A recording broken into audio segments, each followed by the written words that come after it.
Hi friends, it's me Priya Hariprasad. Once again, welcome back. Welcome to the world of economics. Hope that you all are fine, safe and happy. ഇന്ന് ഞാനിവിടെ explain ചെയ്യാൻ പോകുന്നത് modern theory of cost ആണ്. Modern theory of cost. Okay then അപ്പം degree level സ്റ്റുഡൻസിന് വളരെ useful ആയിട്ടുള്ള ഒരു വീഡിയോ തന്നെയായിരിക്കും. ദെൻ ഇതും ഒരു റിക്വസ്റ്റഡ് വീഡിയോ തന്നെയാണ്. ഇതേപോലെ നിങ്ങൾക്കും എന്തെങ്കിലും ആവശ്യമുണ്ടെങ്കിൽ, എന്തെങ്കിലും തിയറീസോ ലോസോ ആവശ്യമുണ്ടെങ്കിൽ ലെറ്റ് മീ നോ, ഞാനത് ചെയ്യുന്നതായിരിക്കും. മാക്സിമം എൻ്റെ എല്ലാ വീഡിയോസും ഒന്ന് കാണാൻ ശ്രമിക്കാൻ നിങ്ങളുടെ ഫ്രണ്ട്സുമായിട്ടൊന്ന് ഷെയർ ചെയ്യാം. Try to support my channel and subscribe my channel. Subscribe ചെയ്യുന്ന സമയത്ത് ബെല്ലൈക്കൺ കൂടെ ക്ലിക്ക് ചെയ്യുകയാണെങ്കിൽ ഞാനിടുന്ന വീഡിയോസിന്റെ നോട്ടിഫിക്കേഷൻസ് നിങ്ങൾക്ക് ഉടനെ തന്നെ ലഭിക്കുന്നതായിരിക്കും. ഓക്കെ, അപ്പം ഞാൻ ഓൾറെഡി ഒരു പ്ലേലിസ്റ്റ് ക്രിയേറ്റ് ചെയ്തിട്ടുണ്ട്. അപ്പം degree economics classes four degree students എന്ന് ബൈ പ്രിയ ഹരിപ്രസാദ് എന്ന് നിങ്ങൾ സെർച്ച് ചെയ്യുകയാണെങ്കിൽ നിങ്ങൾക്ക് ഒരു കുറേ വീഡിയോസ് ഉണ്ട്. അതിനകത്ത് നിങ്ങൾക്ക് സെർച്ച് ചെയ്യാം എന്തൊക്കെ തിയറീസ് ആണ് നിങ്ങൾക്ക് ആവശ്യമുള്ളത്. അത് നിങ്ങൾക്ക് സെലക്ട് ചെയ്തെടുക്കാം. ഇനി അതിനകത്ത് ഇല്ലാത്തത് തിയറീസ് ഉണ്ടെങ്കിൽ ഒന്ന് കമന്റ് ബോക്സിൽ ഇടുകയാണെങ്കിൽ ഞാൻ അത് ചെയ്തും തരാം. Okay then come let's learn together. Let's begin the class. എന്താണ് മോഡേൺ തിയറി ഓഫ് കോസ്റ്റിൽ പറയുന്നത്? ഓക്കെ, അപ്പൊ നമുക്കറിയാം ട്രഡീഷണൽ തിയറി ഓഫ് കോസ്റ്റിൽ പറയുന്ന കാര്യങ്ങൾ എന്താണ്, വ്യത്യാസം എന്താണ് ഈ ട്രഡീഷണൽ തിയറിയും മോഡേൺ തിയറിയും. ട്രഡീഷണൽ തിയറിയിൽ പറയുന്നത് കോസ്റ്റ് കർവ്സ് യൂഷ്വലി എങ്ങനെയായിരിക്കും, യു ഷേപ്പ് ആയിരിക്കും അല്ലെ, യു ഷേപ്ഡ് ആയിരിക്കും കോസ്റ്റ് കർവ്സ്. എപ്പോഴും കോസ്റ്റ് കർവ്സ് യു ഷേപ്ഡ് ആയിരിക്കും. അതിന്റെ കാരണം ആദ്യം കോസ്റ്റ് ഹൈ ആയിരിക്കും, ഫിക്സഡ് കോസ്റ്റ് ഒക്കെ ഉള്ളതുകൊണ്ട്. അത് കഴിഞ്ഞിട്ട് as output level of output increases, cost എന്ത് ചെയ്യും, കുറയും. Cost per unit of output എന്ത് ചെയ്ത് വരും, കുറഞ്ഞു വരും. അത് കഴിഞ്ഞിട്ട് ഒരു മിനിമം പോയിന്റിൽ എത്തും അല്ലെ. അപ്പൊ കോസ്റ്റ് വളരെ മിനിമം പോയിന്റിൽ എത്തും. എക്കോണമീസ് ഓഫ് സ്കെയിൽ ഓപ്പറേറ്റ് ചെയ്യുന്നുണ്ട്, പക്ഷെ ഒരു മിനിമം പോയിന്റിൽ ഒപ്റ്റിമം ലെവൽ ഓഫ് ഔട്ട്പുട്ടിൽ എത്തും ഒരു പോയിന്റിൽ. അത് കഴിഞ്ഞു കഴിഞ്ഞാൽ വീണ്ടും എന്ത് ചെയ്യാൻ തുടങ്ങും, കോസ്റ്റ് കൂടാൻ തുടങ്ങും. അപ്പൊ ആദ്യം കൂടിയിട്ട് പിന്നെ കുറഞ്ഞിട്ട് മിനിമം എത്തിക്കഴിഞ്ഞതിന് ശേഷം എഗെയിൻ കൂടാനുള്ള ടെൻഡൻസിയാണ് കോസ്റ്റിനുള്ളത് അല്ലെ. അപ്പൊ അതുകൊണ്ട് ഒരു ടിപ്പിക്കൽ യു ഷേപ്ഡ് ആയിരിക്കും കോസ്റ്റ് കർവ് എന്നാണ് ട്രഡീഷണൽ തിയറീസിൽ പറയുന്നത്. പക്ഷെ മോഡേൺ തിയറിയിൽ അതിലൊരു സ്ലൈറ്റസ്റ്റ് ഡിഫറൻസ് ഉണ്ട്. ഓക്കെ, അപ്പൊ ഓരോ കർവിനും ഷേപ്പിൽ വ്യത്യാസമുണ്ട്. മോഡേൺ തിയറിയിലാവുമ്പോൾ ആവറേജ് വേരിയബിൾ കോസ്റ്റിന് സോസർ ഷേപ്പാണ്. സോസർ ഉണ്ടല്ലോ, നമ്മള് ടീ കപ്പ് ആൻഡ് സോസർ ഇല്ല, അതിന്റെ ഒരു പരന്ന ഒരു ഷേപ്പാണ് വരുന്നത്, യു ഷേപ്ഡ് അല്ല. അതേപോലെ ലോങ് റൺ ആവറേജ് കോസ്റ്റിനും അതേപോലെ തന്നെ എൽ ഷേപ്പ് ആണ് വരുന്നത്, യു ഷേപ്പ് അല്ല വരുന്നത്. മനസ്സിലായോ? ഓക്കെ, അതേപോലെ തന്നെ ഒരു ഇൻവേർട്ടഡ് ജെ ആണ് വരുന്നത്. ഏതിന്? ആവറേജ് കോസ്റ്റിനൊക്കെ ഒരു ഇൻവേർട്ടഡ് ജെ ആണ്. തിരിച്ച് നമ്മളൊരു ജെ ഒക്കെ തിരിച്ചിട്ട് കഴിഞ്ഞാൽ എങ്ങനെ വരും, അങ്ങനെയാണ് വരുന്നത്. മനസ്സിലായോ? അപ്പം ഈ കോസ്റ്റ് കർവ്സിന്റെ ഷേപ്പിലാണ് വ്യത്യാസം ഏത് തിയറീസ് തമ്മിൽ, ട്രഡീഷണൽ തിയറിയിലും മോഡേൺ തിയറിയിലും തമ്മിൽ. ശരിക്കും പറഞ്ഞാൽ കോസ്റ്റ് കർവ്സ് എന്തിനകത്താണ് വ്യത്യാസം വരുന്നത്, ഷേപ്പിലാണ് വ്യത്യാസം വരുന്നത്. അതാണ് നമ്മൾ ഇവിടെ ഇമ്പോർട്ടന്റ് ആയിട്ട് പഠിക്കേണ്ടത്. ഓക്കെ, അപ്പം ട്രഡീഷണൽ തിയറി നന്നായി മനസ്സിലാക്കി വെക്കണം. ട്രഡീഷണൽ തിയറിയിൽ യു ഷേപ്ഡ് ആയിരിക്കും, അതിന്റെ കാര്യങ്ങൾ ഞാൻ പറഞ്ഞു തന്നു. മോഡേൺ തിയറിയിൽ എൻറ്റയർലി ഡിഫറെന്റ് ആണ്, ഓരോ കോസ്റ്റും ഓരോ ഷേപ്പാണ്. ഓക്കെ, ഞാൻ പറഞ്ഞു ആവറേജ് കോസ്റ്റ് ആവുമ്പോൾ ഇങ്ങനെ ഒരു നമ്മളൊരു ജെ ഒക്കെ തിരിച്ചിടില്ല, അല്ലെങ്കിൽ തിരിച്ചൊരു ടിക്ക് ഇട്ട് കൊടുക്കില്ല. ആ ഒരു ടിക്ക് നമ്മൾ ഇങ്ങനെ ഇടുന്ന ടിക്ക് ഇങ്ങനെ ഇങ്ങോട്ട് ഇട്ട് കഴിഞ്ഞാൽ എങ്ങനെ വരും, ആ ഒരു ഷേപ്പാണ്. ദെൻ ആവറേജ് വേരിയബിൾ കോസ്റ്റിന് ഒരു സോസറുടെ ഷേപ്പാണ്. ദെൻ ലോങ് റൺ ആവറേജ് കോസ്റ്റിന് എൽ ഷേപ്പാണ് വരുന്നത്. ഓക്കെ, അപ്പൊ അതിന് കുറച്ച് റീസൺസ് ഉണ്ട്. അപ്പം അതൊക്കെ നമ്മൾ പഠിച്ചു കഴിഞ്ഞാൽ മോഡേൺ തിയറി ഓഫ് കോസ്റ്റ് എന്താവും, കംപ്ലീറ്റ് ആവും. വളരെ സിമ്പിൾ ആണ്. അപ്പൊ ഞാൻ എഴുതേണ്ട കാര്യങ്ങൾ പോയിന്റ് ഔട്ട് ചെയ്തിട്ടുണ്ട്. ഒരു ബേസ് നിങ്ങൾക്ക് കിട്ടിയെന്ന് ഞാൻ വിശ്വസിക്കുന്നു. ഇനി നമുക്ക് ആ പോയിന്റ്സിലോട്ട് കിടക്കാം. അപ്പൊ നോക്കിക്കോളൂ. The modern theory of cost differ from traditional theory of cost with regard to the shape of the cost curves. എങ്ങനെയാണ് ട്രഡീഷണൽ തിയറിയുടെ കോസ്റ്റ് കർവ്സും മോഡേൺ തിയറിയുടെ കോസ്റ്റ് കർവ്സും വ്യത്യാസം വരുന്നത്? ഷേപ്പിലാണ്. With regard to the shape of the cost curves.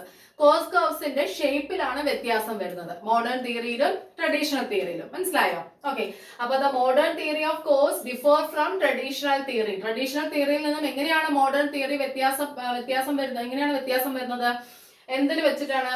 Cost with regard എന്തിലാണ് മാറ്റം വന്നിരിക്കുന്നത്? Shape of the cost curves. Okay, അങ്ങനെയാണ് വ്യത്യാസം. ആരൊക്കെ തമ്മിൽ? ട്രഡീഷണൽ തിയറിയും മോഡേൺ തിയറിയും തമ്മിൽ കോസ്റ്റ് കർവ്സിലുള്ള വ്യത്യാസമാണ് ആ രണ്ട് തിയറിയെയും വ്യത്യാസപ്പെടുത്തുന്നത്. മനസ്സിലായല്ലോ? ഓക്കെ, ഇനി നോക്കിക്കോളൂ. The firm can produce a range of output. Firm can produce a range of output. എന്താ പറയുന്നത്? ഈ മോഡേൺ തിയറിയുടെ അഭിപ്രായത്തിൽ, according to modern theory, firm can produce a range of output, not a single level. ഒരു single level output അല്ല produce ചെയ്യാൻ കഴിയുന്നത്. ഞാൻ പറഞ്ഞു ട്രഡീഷണൽ തിയറിയിൽ ഒപ്റ്റിമം ലെവൽ ഓഫ് ഔട്ട്പുട്ട് ഒരു പോയിന്റിൽ എത്തും. ആ ഒരു പോയിന്റിൽ കോസ്റ്റ് മിനിമം ആയിരിക്കും, അത് കഴിഞ്ഞാൽ പിന്നെ കൂടും അല്ലെ. പക്ഷെ ഇവിടെ അങ്ങനെയല്ല. മോഡേൺ തിയറിയിൽ പറയുന്നത് എങ്ങനെയാണ്, ഒരു റേഞ്ച് ആണ്, ഒരു മിനിമം പോയിന്റിലല്ല, ഒരു റേഞ്ച്. അതായത് ഒരു പീരീഡ് വരേക്കും, ഇവിടെ മുതൽ ഇവിടം വരെ, അങ്ങനെ ഒരു പീരീഡ് വരേക്കും കോസ്റ്റ് കുറച്ച് പ്രൊഡ്യൂസ് ചെയ്യാൻ കഴിയും. ഒരു ലെവൽ ഓഫ് ഔട്ട്പുട്ട് എന്ന് പറയുന്ന ഒരു പർട്ടിക്കുലർ പോയിന്റിൽ ഒതുങ്ങുന്നതല്ല. ഒരു റേഞ്ച് ഓഫ് ഔട്ട്പുട്ട് മിനിമം കോസ്റ്റിൽ പ്രൊഡ്യൂസ് ചെയ്യാൻ എവിടെ കഴിയുന്നു? മോഡേൺ തിയറിയിൽ. ഒരു റേഞ്ച് ഓഫ് ഔട്ട്പുട്ട് അല്ലെങ്കിൽ ഒരു പീരീഡിനകത്ത്, ഒരു പോയിന്റിനകത്തല്ല, ഒരു പീരീഡ് എന്ന് പറയുമ്പോൾ ഇവിടെ തൊട്ട് ഇവിടെ വരെ അങ്ങനെയില്ലേ, അങ്ങനെ ഒരു പീരീഡിൽ ഒരു റേഞ്ച് ഓഫ് ഔട്ട്പുട്ട് ലോ കോസ്റ്റില്, മിനിമം കോസ്റ്റില് പ്രൊഡ്യൂസ് ചെയ്യാൻ എവിടെ കഴിയുന്നു? മോഡേൺ തിയറി ഓഫ് കോസ്റ്റിന്റെ അഭിപ്രായത്തിൽ അവിടെ കഴിയുന്നു, ഫേമിന് കഴിയുന്നു എന്നാണ് പറയുന്നത്. Okay, according to modern theory of cost, a firm can produce a range of output at least cost. Optimum level of output എന്ന് പറഞ്ഞാൽ ഒരു റേഞ്ച് പ്രൊഡ്യൂസ് ചെയ്യാൻ കഴിയുന്നുണ്ട്. റേഞ്ച് എന്ന് പറഞ്ഞാൽ അറിയാലോ, ഒരു നിര അല്ലെങ്കിൽ ഒരു പീരീഡ് അല്ലെ, അത്രയും പ്രൊഡ്യൂസ് ചെയ്യാൻ കഴിയുന്നുണ്ട്. ഒരു സിംഗിൾ ലെവൽ അല്ല. ട്രഡീഷണൽ തിയറിയിൽ പറയുന്ന പോലെ സിംഗിൾ ലെവൽ ഓഫ് ഔട്ട്പുട്ട് അല്ല ലീസ്റ്റ് കോസ്റ്റിൽ പ്രൊഡ്യൂസ് ചെയ്യാനായിട്ട് കഴിയുന്നത്. മനസ്സിലായല്ലോ? ഓക്കെ, ഇനി നെക്സ്റ്റ് പോയിന്റ് നോക്കിക്കോളൂ. In long run in modern theory, cost curves are not U-shaped but L-shaped. Cost കർവ്സിന് ശരിക്കും പറഞ്ഞാൽ എങ്ങനെയുള്ള ഷേപ്പ് ആണ് വരുന്നത്? മിക്കവാറും എൽ ഷേപ്പ് ആണ് വരുന്നത്. ഒരിക്കലും എന്തല്ല, ലോങ് ട്രഡീഷണൽ തിയറിയിൽ പറയുന്ന പോലെ യു ഷേപ്പ് അല്ല. അപ്പൊ ട്രഡീഷണൽ തിയറിയിൽ നോർമലി പറയുന്നത് കോസ്റ്റ് കർവ്സ് യു ഷേപ്ഡ് ആണ്. പക്ഷെ മോഡേൺ തിയറിയിൽ പറയുന്നത് എങ്ങനെയാണ്? നോർമലി എൽ ഷേപ്ഡ് ആണ്. നോർമലി എന്താണ്? ബേസിക്കലി എൽ ഷേപ്ഡ് ആണ്. പിന്നെ അതിനകത്ത് ചെറിയ വേരിയേഷൻസ് വരുന്നുണ്ട്, അത് ഞാൻ പറഞ്ഞുതരാം. അപ്പൊ ടിപ്പിക്കലി എന്താണ് വരുന്നത്? എൽ ഷേപ്പ് ആണ്. അപ്പം ട്രഡീഷണൽ തിയറിയിലെ കോസ്റ്റ് കർവ്സ് യു ഷേപ്പും മോഡേൺ തിയറിയിലെ കോസ്റ്റ് കർവ്സ് എങ്ങനെയായിരിക്കും? L shaped. മനസ്സിലായല്ലോ? ഓക്കെ, അതാണ് ഞാൻ പറഞ്ഞിരിക്കുന്നത്. In modern theory cost curves are not U shaped but L shaped. മനസ്സിലായല്ലോ ആ പോയിന്റ്? ഇനി നെക്സ്റ്റ് പോയിന്റിലേക്ക് നോക്കിക്കോളൂ. Modern theory stresses the role of economies of scale. Modern theory എന്തിൽ സ്ട്രെസ് ചെയ്യുന്നുണ്ട്? Role of economies of scale. Economies of scale എന്ന് പറഞ്ഞാൽ എന്താണ്? അഡ്വാൻറ്റേജസ്. ലാർജ് സ്കെയിൽ പ്രൊഡക്ഷൻ നടത്തുമ്പോൾ ഉണ്ടാവുന്ന അഡ്വാൻറ്റേജസ് അല്ലെ. എന്താണ് ലാർജ് സ്കെയിൽ പ്രൊഡക്ഷൻ നടത്തുമ്പോൾ അഡ്വാൻറ്റേജ്? ബൾക്കായിട്ട് റോ മെറ്റീരിയൽസ് വാങ്ങിക്കുമ്പോൾ അതിൽ നിന്നും റിഡക്ഷൻ, കോസ്റ്റ് റിഡക്ഷൻ, അങ്ങനെ മെഷീൻ നിന്നുമുള്ള മെയിൻ്റെനൻസിനൊക്കെ റിഡക്ഷൻ, ഒരുപാട് മാനേജറിയൽ ആയിട്ടുള്ള റിഡക്ഷൻസ്, ഒരുപാട് അഡ്വാൻറ്റേജസ് കിട്ടില്ലേ അല്ലേ? അതാണ് പറയുന്നത്. അതിനകത്ത് സ്ട്രെസ് ചെയ്ത് പറയുന്നുണ്ട് modern തിയറിയില്, which significantly enables the firm to continue production at the lowest point AC for a considerable period of time. അങ്ങനെ അപ്പൊ അതിനകത്ത് സ്ട്രെസ് ചെയ്യുന്നതുകൊണ്ട്, അതിന് ഊന്നൽ നൽകുന്നതുകൊണ്ട്, എക്കോണമീസ് ഓഫ് സ്കെയിലിൽ ഊന്നൽ നൽകുന്നതുകൊണ്ട് ഫേമിന് ഒരു കൺസിഡറബിൾ പീരീഡ് ഓഫ് ടൈം, ഒരു പീരീഡ് ഓഫ് ടൈമിൽ, ഒരു പോയിന്റ് ഓഫ് ടൈമിലല്ല, ഒരു പോയിന്റിലല്ല ചെലവ് കുറഞ്ഞ രീതിയിൽ പ്രൊഡ്യൂസ് ചെയ്യാൻ പറ്റുന്നത്, ഒരു പീരീഡ് ഓഫ് ടൈമിൽ എന്ത് ചെയ്യാൻ പറ്റുന്നുണ്ട്? ചെലവ് കുറഞ്ഞ രീതിയിൽ പ്രൊഡ്യൂസ് ചെയ്യാൻ കഴിയുന്നുണ്ട് ഫേമിൽ. According to which theory? According to modern theory of course. Okay, അപ്പൊ മോഡേൺ തിയറി ഓഫ് കോഴ്സിൽ എന്താ പറയുന്നത്? അവർ എന്തിന് സ്ട്രെസ് ചെയ്യുന്നു, എന്തിന് ഊന്നൽ നൽകുന്നു? Economies of scale. നമുക്കറിയാം എക്കോണമീസ് ഓഫ് സ്കെയിൽ, വീഡിയോ ഉണ്ട് കേട്ടോ. Economies of scale, diseconomies of scale separate video ഉണ്ട്, കാണാത്തൊരു കാണണം. എക്കണോമിക് സ്റ്റുഡൻസ് മസ്റ്റ് ആയിട്ട് പഠിച്ചിരിക്കേണ്ട ടോപ്പിക് ആണ് കേട്ടോ. ഓക്കെ, അപ്പം ഈ എക്കോണമീസ് ഓഫ് സ്കെയിൽ എന്ന് പറയുന്നത് ലാർജ് സ്കെയിൽ പ്രൊഡക്ഷനിൽ നിന്നുണ്ടാവുന്ന അഡ്വാൻറ്റേജസ്, അതിൽ സ്ട്രെസ് ചെയ്യുന്നു. ഓക്കെ, അത് അഡ്വാൻറ്റേജസ് എങ്ങനെയാണ് ഞാൻ പറഞ്ഞു തന്നു. which significantly enables the firm to continue production at the lowest point AC for a considerable period of time. ഒരു പീരീഡ് ഓഫ് ടൈം വരെയും ലോവസ്റ്റ് കോസ്റ്റില് പ്രൊഡക്ഷൻ തുടരാനായിട്ട് ആർക്ക് കഴിയുന്നു? ഫേംസിന് കഴിയുന്നു. ഏത് തിയറിയുടെ അഭിപ്രായത്തിൽ? മോഡേൺ തിയറിയുടെ അഭിപ്രായത്തിൽ.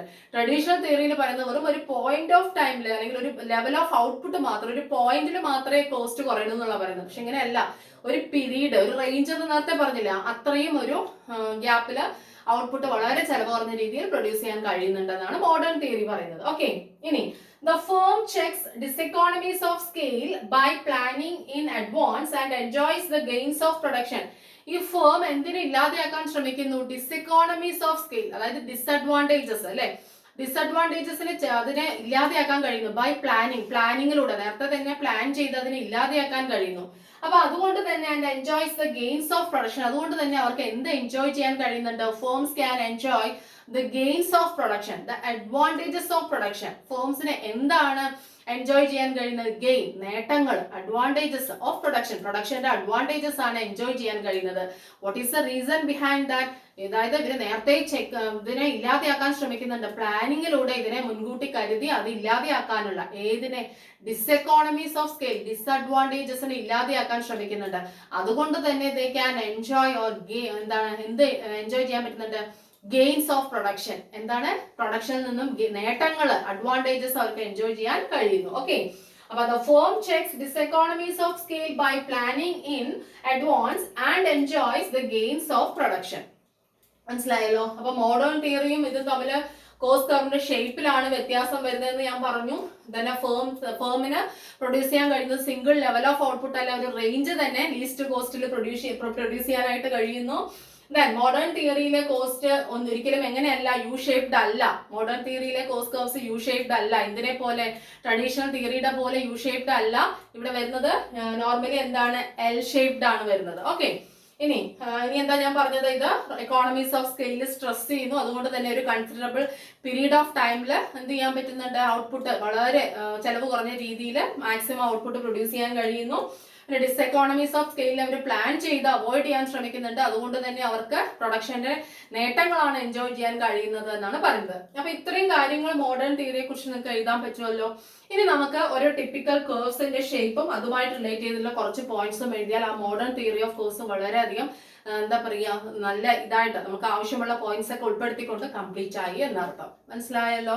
ഓക്കെ, നോക്കിക്കോളൂ. അപ്പൊ ടെക്സ്റ്റിനകത്തൊക്കെ കാണുമ്പോൾ ഒരുപാട് കൊടുത്തിട്ടുണ്ടാവും. അപ്പൊ ഇതൊന്ന് കേട്ട് നോക്കാം. ഓക്കെ, അപ്പൊ നോക്കിക്കോളൂ. ഇനി ഒരു point AC is equal to AFC plus ABC. അത് നമുക്കറിയാം അല്ലെ. ആവറേജ് കോസ്റ്റ് കിട്ടാൻ നമ്മൾ എന്ത് ചെയ്യണം? Average fixed cost plus average variable cost അല്ലെ. AC എന്താണ്? Average cost, cost per unit of output. Then average fixed cost, നമുക്കറിയാം ഫിക്സഡ് കോസ്റ്റ് എന്താണെന്ന് അല്ലെ. Then average variable cost, variable cost എന്ന് പറഞ്ഞാൽ എന്താണ്? ഇറ്റ് വേരീസ് വിത്ത് ഔട്ട്പുട്ട് അല്ലെ. Output മാറുന്നതിനനുസരിച്ച് മാറിക്കൊണ്ടിരിക്കുന്ന ചേഞ്ച് വരുന്ന ചേഞ്ച് വരുന്ന കോസ്റ്റിനെയാണ് നമ്മൾ എന്താ പറയാ, വേരിയബിൾ കോസ്റ്റ് അല്ലെ. ഓക്കെ, AFC എന്ന് പറഞ്ഞാൽ ഫിക്സഡ് കോസ്റ്റ്, നമുക്കറിയാമല്ലോ, തുടക്കം മുതൽ ഉണ്ടാവുന്ന ഫിക്സഡ് കോസ്റ്റ്. ഓക്കെ, ദെൻ അത് പെർ യൂണിറ്റ് ഓഫ് ഔട്ട്പുട്ടിന് എത്ര ഫിക്സഡ് കോസ്റ്റ് വരുന്നു അതാണ് AFC കേട്ടോ. ഫിക്സഡ് കോസ്റ്റിനെ പെർ യൂണിറ്റ് ഓഫ് ഔട്ട്പുട്ട് കൊണ്ട് ഡിവൈഡ് ചെയ്യുമ്പോഴാണ് ആവറേജ് ഫിക്സഡ് കോസ്റ്റ് കിട്ടുന്നത്. അതേപോലെ വേരിയബിൾ കോസ്റ്റിനെ പെർ യൂണിറ്റ് ഓഫ് ഔട്ട്പുട്ട് കൊണ്ട് ഡിവൈഡ് ചെയ്യുമ്പോഴാണ് ഔട്ട്പുട്ട് ചെയ്യുമ്പോഴാണ് എന്ത് കിട്ടുന്നത്, ആവറേജ് വേരിയബിൾ കോസ്റ്റ് കിട്ടുന്നത് കേട്ടോ. നടക്കും. അപ്പൊ AC is equal to AFC plus ABC. ഇനി നമുക്ക് ഓരോന്നിന്റെ ഷേപ്പ് നോക്കാം according to modern theory of cost അല്ലെ. മോഡേൺ തിയറി ഓഫ് കോസ്റ്റിന്റെ അതിന്റെ പ്രകാരം, ആ തിയറി പ്രകാരം ഓരോ കോസ്റ്റ് കർവ്സിന്റെ ഷേപ്പ് എങ്ങനെയാണെന്ന് നോക്കാം നമുക്ക്. ഓക്കെ, അപ്പൊ നോക്കിക്കോളൂ. ഫസ്റ്റ് ഓഫ് ഓൾ ഞാൻ ഇവിടെ ചെയ്തിട്ടുണ്ട് AFCയുടെ ഒരു എന്താണ്, ഒരു എങ്ങനെയാണ്, ഒരു പരാബോള അല്ലെ, ഒരു പരാബോള അങ്ങനെ ഒരു ഷേപ്പാണ്, ഒരു ഏകദേശം എൽ ഷേപ്ഡ് ആയിട്ടുള്ള ഒരു പരാബോളയുടെ ഒരു ഷേപ്പാണ് എന്തിന് വന്നിരിക്കുന്നത്, ഏതിന് വന്നിരിക്കുന്നത്, ഈ ആവറേജ് ഫിക്സഡ് കോസ്റ്റിന്റെ ഷേപ്പ് വന്നിരിക്കണം. ഓക്കെ, ഒരു എൽ ഷേപ്ഡ് ആയിട്ടുള്ള. ഓക്കെ, ഇനി നോക്കിക്കോളൂ. അപ്പൊ അതിന്റെ റീസൺസ് ഒക്കെ നമ്മൾ നേരത്തെ എഴുതിയിട്ടുണ്ട് അല്ലെ, എൽ ഷേപ്പ് വരാനുള്ള കാരണം, അതേപോലെ തന്നെ ഇങ്ങനെ ഇങ്ങോട്ട് നീണ്ടു പോകുന്നതിന്റെ കാരണമൊക്കെ. ഇനി നോക്കൂ, അടുത്ത കോസ്റ്റ് കർവ് നോക്കിക്കോളൂ. ABC, അത് യു ഷേപ്ഡ് അല്ല, ഒരിക്കലും സോസറുടെ ഷേപ്പാണ്. ABCക്ക് എങ്ങനെ ഷേപ്പാണ്? സോസറുടെ, കപ്പും സോസറും കണ്ടില്ലേ, ഇങ്ങനെ പരന്നിലിരിക്കുന്ന സോസർ, ആ ഒരു ഷേപ്പാണ്. ഇതാണ് ABC കർവ്. ഓക്കെ, ഇവിടെ നോക്കിക്കോളൂ. ഔട്ട്പുട്ട് എന്ന് പറയുന്നത് ലീസ്റ്റ് കോസ്റ്റിൽ, അതായത് ഇവിടെ നിന്ന് കോസ്റ്റ് കൂടുതലാണ്, കുറഞ്ഞു വന്നു. എക്കോണമീസ് ഓഫ് സ്കെയിൽ ഓപ്പറേറ്റ് ചെയ്തപ്പോൾ ഈ Q1 തൊട്ടിട്ട് Q2 വരെയുള്ള ഈ റേഞ്ച് ഇവിടെ മാക്സിമം എന്ത് ചെയ്യാൻ പറ്റുന്നുണ്ട്, ഔട്ട്പുട്ട് പ്രൊഡ്യൂസ് ചെയ്യാൻ പറ്റുന്നുണ്ട്. എങ്ങനെ? ചെലവ് കുറഞ്ഞ രീതിയിൽ. ഒരു പോയിന്റ് മാത്രമാണോ? അല്ല. Q1 എന്ന് പറയുന്ന പോയിന്റും അല്ല, Q2 എന്ന് പറയുന്ന പോയിന്റും അല്ല, from Q1 to Q2. Okay, അപ്പൊ മാക്സിമം അഡ്വാൻറ്റേജ് എൻജോയ് ചെയ്യുന്ന ഒരു പോർഷൻ ആണ് ഇത്. മനസ്സിലായോ? ഫേം മാക്സിമം അഡ്വാൻറ്റേജ്, പ്രൊഡക്ഷന്റെ അഡ്വാൻറ്റേജ് ഗെയിൻസ് എൻജോയ് ചെയ്യുന്ന ഒരു പോർഷൻ ആണ്. അത് due to economies of scale. എന്തിന്റെ കാരണം? എക്കോണമീസ് ഓഫ് സ്കെയിലിന്റെ കാരണം ലാർജ് സ്കെയിൽ പ്രൊഡക്ഷൻ ഉണ്ടാകുന്ന അഡ്വാൻറ്റേജസ് കാരണം എന്താ ചെയ്യുന്നത്, ഡിസ്എക്കോണമീസ് ഒക്കെ ഒഴിവാക്കിയിട്ട് എന്താണ് ചെയ്യുന്നത്, ഈ Q1 മുതൽ Q2 വരെ ഈ റേഞ്ച് ഫുള്ളും അവരുടെ എന്താണ്, ഗെയിൻ ആണ്. പ്രൊഡക്ഷനിൽ നിന്നും കിട്ടുന്ന അഡ്വാൻറ്റേജ് ആണ്, അല്ലെങ്കിൽ ഗെയിൻ ആണ്. അപ്പൊ ഒരു പീരീഡ് അല്ലെങ്കിൽ ഒരു റേഞ്ചിൽ അവർക്ക് പ്രൊഡ്യൂസ് ചെയ്യാൻ കഴിയുന്നുണ്ട്.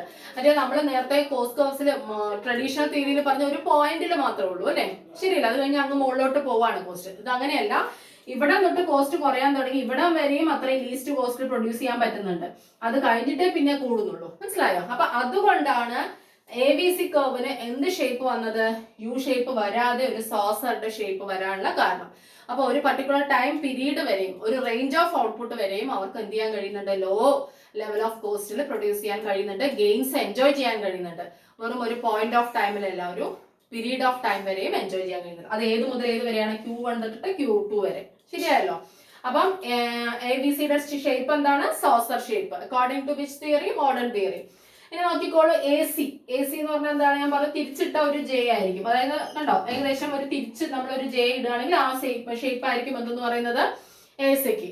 എന്താ കാരണം എന്ന് വെച്ചാൽ ഇത് രണ്ടും പ്ലസ് ചെയ്യുന്ന സമയത്ത് നമുക്ക് കിട്ടുന്ന ഷേപ്പ് ഇതാണ്. ഓക്കെ, അതിന്റെ കാരണങ്ങൾ നമ്മൾ പഠിച്ചല്ലോ നേരത്തെ, മുകളിലൊക്കെ എല്ലാ കാര്യങ്ങളും പഠിച്ചിട്ടുണ്ട്. ഓക്കെ, ഇപ്പൊ ഇത് രണ്ടും കൂടെ പ്ലസ് ചെയ്യുമ്പോൾ കിട്ടുന്ന ആ ഷേപ്പ്. അപ്പൊ ആവറേജ് കോസ്റ്റിന് ഒരു ഇൻവേർട്ടഡ് ജെ, ഈ ജെ തിരിച്ചിടുകയാണെങ്കിൽ എങ്ങനെ കിട്ടും? ആ ഷേപ്പാണ് ആവറേജ് കോസ്റ്റിന് കിട്ടുന്നത് according to modern theory of course. Okay, ഇനി last one L A C. അത് കുറച്ച് നമ്മൾ പോയിന്റ്സ് എക്സ്പ്ലെയിൻ ചെയ്യേണ്ട ആവശ്യമുണ്ട് കേട്ടോ. L A C, long run average cost. Long run average cost എന്ത് ഷേപ്പിലാണ്? L shaped. Okay, long run average cost എങ്ങനെയായിരിക്കും? എൽ ഷേപ്ഡ് ആയിരിക്കും. നമ്മൾ നേരത്തെ പഠിച്ചിട്ടുണ്ട് ലോങ് റൺ ആവറേജ് കോസ്റ്റും എങ്ങനെ തന്നെയാണ്? യു ഷേപ്പ് ആണെന്ന് അല്ലേ? പക്ഷെ ഒരിക്കലും അല്ല, എൽ ഷേപ്പ് ആണ്. ഓക്കെ, അതിന്റെ കാരണങ്ങൾ ഞാൻ പറഞ്ഞു. അതായത് എക്കോണമീസ് ഓഫ് സ്കെയിൽ ഉണ്ട്. അപ്പം ഇങ്ങനെ കുറച്ചൊരു പോയിന്റ് ഓഫ് ടൈമിൽ എന്ത് കോസ്റ്റ് കുറഞ്ഞിരിക്കാനുള്ള സിറ്റുവേഷൻ ഉണ്ട്. അതുകൊണ്ട് തന്നെയാണ് ഇങ്ങനെ ഇവിടെയും എൽ ഷേപ്പ് വരാനുള്ള കാരണം. ഇങ്ങനെ അങ്ങോട്ട് കണ്ടിന്യൂ ചെയ്ത് പോവാണ്, മുകളിലോട്ട് പോവാതെ. മനസ്സിലായോ? മറ്റേത് അങ്ങനെയല്ല, ഒരു പോയിന്റ് കഴിയുമ്പോൾ മുകളിലോട്ട് പോകുന്നു. അതുകൊണ്ട് യു ഷേപ്പ് കിട്ടുന്നു ട്രഡീഷണൽ തിയറിയിൽ. ഓക്കെ, അപ്പം ലോങ് റൺ ആവറേജ് കോസ്റ്റ് കർവിന് എൽ ഷേപ്ഡ് ആയിരിക്കും. എവിടെ? മോഡേൺ തിയറിയിൽ. മനസ്സിലായല്ലോ? Not U shaped. ഇനി നോക്കിക്കോളൂ, പ്രൊഡക്ഷൻ കോസ്റ്റ് എന്നും രണ്ട് തരം കോസ്റ്റ് ഉണ്ട്. പ്രൊഡക്ഷൻ കോസ്റ്റും മാർജിനൽ കോസ്റ്റും ഇവിടെ അസ്യൂം ചെയ്യുന്നുണ്ട് കേട്ടോ. പ്രൊഡക്ഷൻ കോസ്റ്റും ഉണ്ട്, മാർജിനൽ കോസ്റ്റും ഉണ്ട്. ഓരോ യൂണിറ്റ് ഔട്ട്പുട്ട് കൂടുതൽ പ്രൊഡ്യൂസ് ചെയ്യുന്നതോറും എക്സ്ട്രാ യൂണിറ്റ് കോസ്റ്റ് വരുന്നതാണല്ലോ മാർജിനൽ കോസ്റ്റ്. അതാണ് പ്രൊഡക്ഷൻ കോസ്റ്റും മാർജിനൽ കോസ്റ്റും ഉണ്ട്. ദെൻ ഈ ലോങ് റൺ ആവറേജ് കോസ്റ്റ് എന്ന് പറയുന്നത് ഡസ് നോട്ട് എൻവലപ്പ് SAC. നമ്മൾ പഠിച്ചിട്ടുണ്ട് ലോങ് റൺ ആവറേജ് കോസ്റ്റിന്റെ ഡെറിവേഷൻ പഠിച്ചിട്ടുണ്ട്. ഷോർട്ട് റൺ ആവറേജ് കോസ്റ്റിനെ എല്ലാം അതിനെ കവർ ചെയ്ത് എൻവലപ്പ് ചെയ്താൽ എന്ത് കിട്ടുമെന്ന്? Long run average cost. ഇവിടെ ഒരിക്കലും അങ്ങനെയല്ല. ഷോർട്ട് റൺ ആവറേജ് കോസ്റ്റിനെ എൻവലപ്പ് ചെയ്ത് കഴിഞ്ഞാൽ ലോങ് റൺ ആവറേജ് കോസ്റ്റ് കിട്ടില്ല according to modern theory. According to which theory? Modern theory of cost. Okay, ഒരിക്കലും ഷോർട്ട് റൺ ആവറേജ് കോസ്റ്റ് കർവ്സിനെ എൻവലപ്പ് ചെയ്ത് കഴിഞ്ഞാൽ, കവർ ചെയ്ത് കഴിഞ്ഞാൽ എന്ത് കിട്ടില്ല? Long run average cost curve കിട്ടില്ല. പക്ഷെ ബട്ട് ഇന്റർസെക്ട്സ് ദം, അതിനെ ഇന്റർസെക്ട് ചെയ്ത് അതിനെ കൂട്ടിമുട്ടി നമുക്ക് എടുക്കാം. പക്ഷെ എൻവലപ്പ് ചെയ്ത് അതിനെ മുഴുവൻ കവർ ചെയ്ത് കിട്ടില്ല, ഇന്റർസെക്ട് ചെയ്ത് എടുക്കാമെന്നാണ് പറയുന്നത്. മനസ്സിലായോ? ഇന്റർസെക്ഷൻ വേറെ, എൻവലപ്പിംഗ് വേറെ. എൻവലപ്പിംഗ് എന്ന് പറഞ്ഞാൽ കവർ ചെയ്ത് എടുക്കുകയാണ്. ഇന്റർസെക്ഷൻ എന്ന് പറഞ്ഞാൽ ജസ്റ്റ് ഒന്ന് എന്ത് ചെയ്യണം? ടച്ച് ചെയ്യാണ്. മനസ്സിലായോ? ഓക്കെ, അപ്പം ഒരിക്കലും മോഡേൺ തിയറിയിൽ പറയുന്നില്ല എന്താണ് എൻവലപ്പ് ചെയ്യുന്നുണ്ടെന്ന്. Short run average cost envelope ചെയ്തിട്ട് അതിനെ മുഴുവൻ കവർ ചെയ്തിട്ടാണ് ലോങ് റൺ കോസ്റ്റ് കിട്ടുന്നതെന്ന് പറയുന്നില്ല. അതിനെ ഇന്റർസെക്ട് ചെയ്യുന്നുണ്ട്. Then shape is due to reductions in production cost. അതായത് ഈ ഷേപ്പ് വരാനുള്ള കാരണം ഈ ഒരു പോയിന്റ് കഴിഞ്ഞാൽ പ്രൊഡക്ഷൻ കോസ്റ്റിൽ വളരെ വമ്പിച്ച കുറവ് വരികയാണ് അല്ലെ? എക്കോണമീസ് ഓഫ് സ്കെയിൽ ഓപ്പറേറ്റ് ചെയ്യാണ്. അത് ഞാൻ പറഞ്ഞു, ബൾക്കായിട്ട് റോ മെറ്റീരിയൽസ് വാങ്ങിക്കുന്നു. ഓക്കെ, അപ്പൊ നേരത്തെയുള്ള ലേബേഴ്സിനെ വെച്ച് തന്നെ കൂടുതൽ എമൗണ്ട് ഔട്ട്പുട്ട് പ്രൊഡ്യൂസ് ചെയ്യാൻ കഴിയുന്നു. മെഷീനറീസിനെ മാക്സിമം യൂട്ടിലൈസ് ചെയ്യാൻ കഴിയുന്നു. അങ്ങനെ ഒരുപാട് മാനേജറിയൽ ആയിട്ടുള്ള അഡ്വാൻറ്റേജസ് അങ്ങനെ വന്നിട്ട് അതുകൊണ്ട് ഈ ഒരു പീരീഡ് ഇവിടെ മുതൽ ഇവിടം വരെയും കോസ്റ്റ് കുറവായിട്ട് പ്രൊഡ്യൂസ് ചെയ്യാൻ കഴിയുന്നു. അതുകൊണ്ടാണ് ഈ എൽ ഷേപ്പ് വരാൻ എവിടെ കാരണം? Long run average cost curve വരാൻ കാരണം. മനസ്സിലായോ? Okay, then all cost are variable. Long റണ്ണിൽ നമുക്കറിയാം എല്ലാ കോസ്റ്റും എങ്ങനെയാണ്? വേരിയബിൾ ആണെന്നുള്ള കാര്യം. ഓക്കെ, ലോങ് റണ്ണിൽ എല്ലാ കോസ്റ്റും വേരിയബിൾ ആണ്. ഓക്കെ, അപ്പൊ ലോങ് റൺ ആവറേജ് കോസ്റ്റിന് എൽ ഷേപ്പ് ആണ്. പ്രൊഡക്ഷൻ കോസ്റ്റും മാർജിനൽ കോസ്റ്റും ഉണ്ട്. പിന്നെ ഒരിക്കലും long run average cost modern തിയറിയിൽ എന്താ പറയുന്നത്? Does not envelope short run average cost. Short run average കോസ്റ്റിനെ എൻവലപ്പ് ചെയ്ത് അതിനെ കവർ ചെയ്തിട്ടല്ല ഒരിക്കലും കിട്ടുന്നത്, അതിനെ ഇന്റർസെക്ട് ചെയ്യുന്നുണ്ട്. ദാൻ ഷേപ്പ് എന്ന് പറയുന്നത് reduction in production cost. Production cost reduction ഉള്ളതുകൊണ്ടാണ് ഈ ഷേപ്പ് വരുന്നത്. എക്കോണമീസ് ഓഫ് സ്കെയിൽ അവിടെ ഓപ്പറേറ്റ് ചെയ്യുന്നുണ്ട്. എല്ലാ കോസ്റ്റും എങ്ങനെയാണ്? ലോങ് റണ്ണിൽ വേരിയബിൾ ആണ്. ഓക്കെ, ഇത്രയും കാര്യങ്ങൾ. ഓക്കെ, അപ്പം AFCയുടെ ഷേപ്പ് ഇത്, ABCയുടെ എന്താണ്? ഒരു സോസറിന്റെ ഷേപ്പ്. ഇതൊരു ഇൻവേർട്ടഡ് ജെ ആണ്. ഓക്കെ, മനസ്സിലായോ? ലോങ് റൺ ആവറേജ് കോസ്റ്റിന്റെ എൽ ഷേപ്പ്. അപ്പൊ നോർമലി നമുക്കൊരു വൺ വേർഡ് ഷോർട്ട് ക്വസ്റ്റ്യൻസ് ഒക്കെ വരികയാണെങ്കിൽ മോഡേൺ തിയറി പ്രകാരം കോസ്റ്റ് കർവ്സ് യു ഷേപ്പ് ആണോ എൽ ഷേപ്പ് ആണോ ചോദിച്ചാൽ എൽ ഷേപ്പ് ആണ്. ട്രഡീഷണൽ തിയറി പ്രകാരം കോസ്റ്റ് കർവ്സ് യു ഷേപ്പ് ആണ്. ഓക്കെ, ആവറേജ് വേരിയബിൾ കോസ്റ്റ് പ്രത്യേകിച്ച് എന്താണ്? സോസറിന്റെ ഷേപ്പ് ആണ്. മനസ്സിലായല്ലോ? അതൊന്ന് പഠിച്ചു വെക്കുക. ഇത് ഇൻവേർട്ടഡ് ജെ ആണ്. മനസ്സിലായല്ലോ? അപ്പം ഇത്രയും കാര്യങ്ങൾ എഴുതി കഴിഞ്ഞാൽ മോഡേൺ തിയറി ഓഫ് കോസ്റ്റ് ഒരുവിധം നമ്മൾ കംപ്ലീറ്റ് ആയി എന്ന് തന്നെ പറയാം. അപ്പം ടെക്സ്റ്റിനകത്ത് എനിക്ക് തോന്നുന്നു ഒരുപാട് കാണും, ഏത് ആരുടെ ടെക്സ്റ്റ് ആയാലും ഏത് യൂണിവേഴ്സിറ്റി ആയാലും വൈഡായിട്ട് കൊടുത്തിട്ടുണ്ടാകും. അപ്പം നിങ്ങൾക്ക് അത് വളരെ ബുദ്ധിമുട്ടായിരിക്കും. അപ്പം ഇതൊരെണ്ണം നന്നായിട്ട് അതൊന്ന് കേട്ട് നോക്കുക. 2-3 പ്രാവശ്യം ഒന്ന് കേട്ട് കഴിഞ്ഞാൽ തന്നെ നിങ്ങൾക്ക് ഇത് പഠിക്കാതെ എക്സാം എഴുതാം. ഒരു പ്രാവശ്യം ഒന്ന് എഴുതി നോക്കുക. നിങ്ങൾ ഈ ഡയഗ്രാംസ് ഒക്കെ ഒന്ന് ചെറിയ ചെറിയ ഡയഗ്രാംസ് ആണ്, സിമ്പിൾ ആണ് അല്ലെ. ഇതൊക്കെ ഒന്ന് വരച്ച് നോക്കിക്കഴിഞ്ഞാൽ തിയറി വിൽ ബി ക്ലിയർ അല്ലെ. തിയറി ക്ലിയർ ആവുമെന്ന് ഞാൻ വിശ്വസിക്കുന്നു. വീണ്ടും അടുത്ത വീഡിയോയിലൂടെ കാണാം. Please try to support my channel and follow my channel. Okay, then വീണ്ടും അടുത്ത വീഡിയോയിലൂടെ കാണുന്നവരേക്കും it's me Priya Hariprasad. Thank you, thanks a lot, take care, by.